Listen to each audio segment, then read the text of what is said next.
First, I want to say thank you, Joyce, for giving me such a task to come back on the stage again. Ever since I have graduated from Toastmasters, it's been a while for me to stand in front of such a crowd and talk to so many people.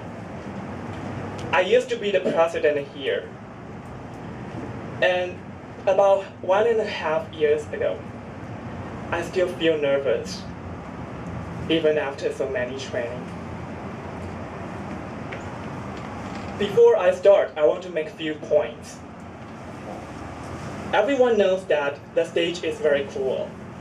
It's very brutal. You know, when you're standing on the stage, there are 5 people staring at you, especially G and Ellie, strangely smiling at you. And there's one timer counting how much time you're left, and you are not allowed to leave the stage until the timer raises the green flag. And the counter will count how many hours you've been made. So the pressure is very overwhelming.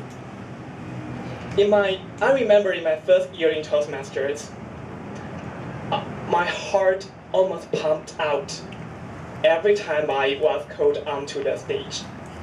So you may have the same question as I did before. Why are Toastmasters English so good? And standing on the stage is not an easy task. You shake and you sweat and your heartbeat almost stops. Why Toastmasters put themselves into such awkward situation, such difficulty, or in other words, such challenges?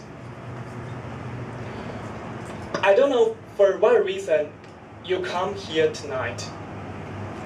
You sacrificed your wonderful Friday night and to join this meeting in a crowded classroom. But everything happens for a reason. There must be a reason for you to come here tonight. Let me guess. You came here because you want to improve your English. You came here because you want to make more friends. You came here because you want to deliver public speeches. Whatever motivated you to come here, there's one thing in common, that you have a dream. But I have to be frank with you. Your dream will never become meaningful unless you have the courage to complete it before it gets too late. That's why people say, we stay here for challenges, for greater, for continuous, for repetitive challenges. We sharpen our English. We hope to speak in front of the crowd and have no fears, and we want friends. That's why we get together. And you have to know that on the stage, there are tears and smiles. You shed tears when you shake, when you forgot your lines, and when you feel your heart is pumping out. And you smile when you found your audience is listening to you. When you hear the round of applause after you end your speech, because you convince your audience, you move them. Your speech is successful. Recently, I was helping our friend in Toastmasters, revising his resume autobiography for MBA application. He used to be the vice president here. After my revision, he hired a native speaker, professional proofreader, to do the final proofreading for him.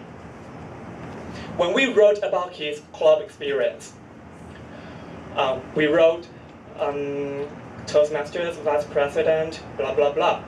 And for fear that people may have never heard of Toastmasters, we add the following information. Toastmasters is an international non-profit organization training people to deliver public speeches. But all of this information were eliminated by the editor because she said Toastmasters is very well known and it never needs this information. Toastmasters is an international club. We have branches in USA, in Japan, and over 100 countries. And joining Toastmasters definitely can increase your future resume value. Last but not least, I joined the Toastmasters when I was a sophomore. I stayed until I graduated. And there are more than 5 old fossilized members coming back tonight. we still, even after so many years of separation, we didn't feel that we drift apart. We still have a lot of topics to catch up on, just like we did in the good old days. You may doubt why we were so deeply connected in Toastmasters, but I have to tell you, you can find out these answers when you have the courage to stand on the stage and try to know more about us. TME.